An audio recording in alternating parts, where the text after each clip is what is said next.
అందరికీ నమస్కారం అండి.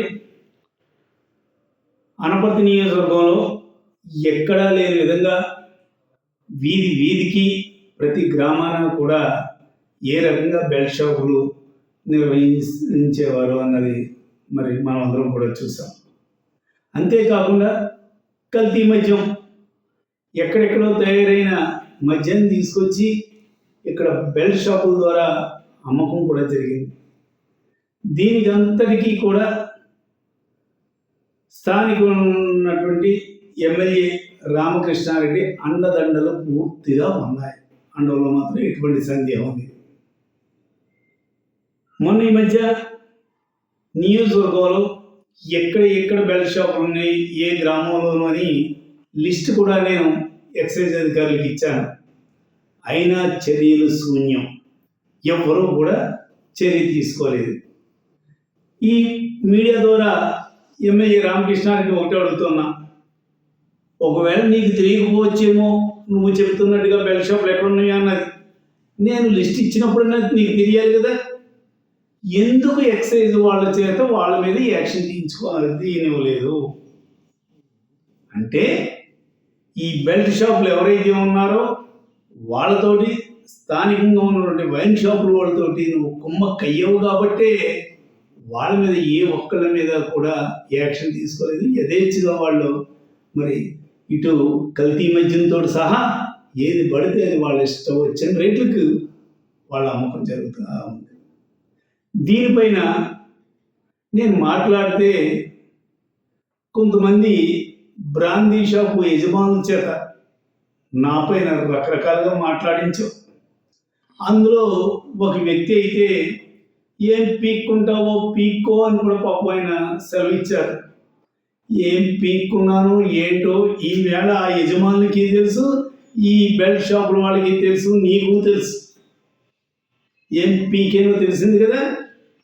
ఈ రోజున నా పోరాటానికి మద్దతుగా మరి నియోజకవర్గంలోని వైఎస్ఆర్ కాంగ్రెస్ పార్టీ కార్యకర్తలు, నాయకులు అందరూ కూడా ఏకమై రంగంపేట ఎక్సైజ్ సిఐని కలిసి గట్టిగా నిలదీసే అవసరమైతే మేము చూపెడతాం. ఎక్కడున్నాయో వైన్ షాపులు రండి, మాకు కూడా వైన్ షాపులు ఇన్ ద సెన్స్ ఈ బెల్ట్ షాపులు మీరు పట్టుకోకపోతే మేము చూపెడతాం రండి అని ఛాలెంజ్ చేశాం. ఆ ఛాలెంజ్కి దిగి వచ్చే ఈ రోజున బెల్ట్ షాపులన్నీ కూడా క్లోజ్ అయినాయి. మరి ఎంపీకేమో చూశారు కదా, పీక్కుంటాం అన్న దానికి సమాధానం అదే. అంతేకాకుండా ఇంకా స్టిల్ నీ మద్దతుతోటి కొన్ని చోట్ల ఇంకా బెల్ట్ షాపులు రన్ అవుతున్నాయి. అవి కూడా తొందరలో క్లోజ్ చేయకపోతే దానిపైన కూడా మా పోరాటం ఆగదు. ఎందుకంటే డైరెక్ట్గా ఎక్సైజ్ వాళ్ళని రమ్మని చెప్తాం, మేమే దగ్గర నుంచి పెడతాం. అసలు ఆ పని నువ్వు చెయ్యాలి. అధికారంలో ఉన్నామే. ప్రజలు ఆరోగ్యం కానీ వాళ్ళ జీవితంలో మద్యానికి బానిసయ్యి ఏ రకంగా కుటుంబాలు పాడైపోతున్నాయి అన్నది ఆలోచన కానీ ఉండుంటే నువ్వు అక్రమ మద్యాన్ని నువ్వు అరికట్టాలి. నువ్వే సపోర్ట్ చేస్తుంటే అధికారులు ఏం చేస్తారు? రాష్ట్రంలో ఎక్కడ తయారైన కల్తీ మద్యం కూడా అనపర్తి బెల్ట్ షాపులకు వచ్చినాయి.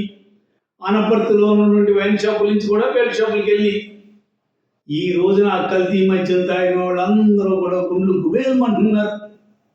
కేవలం నీ ధన దాహం వల్ల. నువ్వు నిజంగా ప్రజల పట్ల ఏమాత్రం వీళ్ళకి పట్ల నీకు అభిమానం ఉన్నా, జాలి ఉన్నా, వీళ్ళ ఆరోగ్యం పట్ల శ్రద్ధ ఉన్నా ఒకటే చేయండి. గతంలోనే చెప్పాను, ఇంటింటికి కూడా సర్వే చేయొచ్చు. ఏ ఇంట్లో లివర్ ఎఫెక్ట్ అయింది, ఎవరికి ప్యాంక్రియాస్ దెబ్బతిన్నాయి, నీ సెలవు వల్ల. అది నీ సెలవే. ఈ కల్తీ అదేవిధంగా అక్రమ మద్యానికి నువ్వు సపోర్ట్ చేయడంతో వచ్చిన కర్మతోటి వాళ్ళ జీవితాలు అలాగే. అంతేకాకుండా ఈ అక్రమ మద్యం కానీ ఈ కల్తీ మద్యాల వల్ల కానీ తాగి ఎంతమంది చనిపోయారు లిస్టు కూడా తీయించు. అవేవి చేయించవు. చేస్తే నీ బండారం బయటపడుతుంది. వీధికి కూడా కనీసం ఒకళ్ళిద్దరన్నా కానీ లివరో ప్యాంక్రియాస్ దెబ్బతిన్న వాళ్ళు ఉన్నారు. ఎందుకు వచ్చింది? మన నియోజకవర్గంలో ఎప్పుడూ ఇంత దానం లేదు. మద్యం తాగేవాళ్ళు ఉన్నారు, లేదని నేను అన్నాను. కానీ ఈ కల్తీ మద్యంతో చాలామంది ఈ రోజున వాళ్ళ ఆరోగ్యాలు పాడైనవి. వాళ్ళందరికీ కూడా సర్వే చేయించి సరైన వైద్యం చేయించు.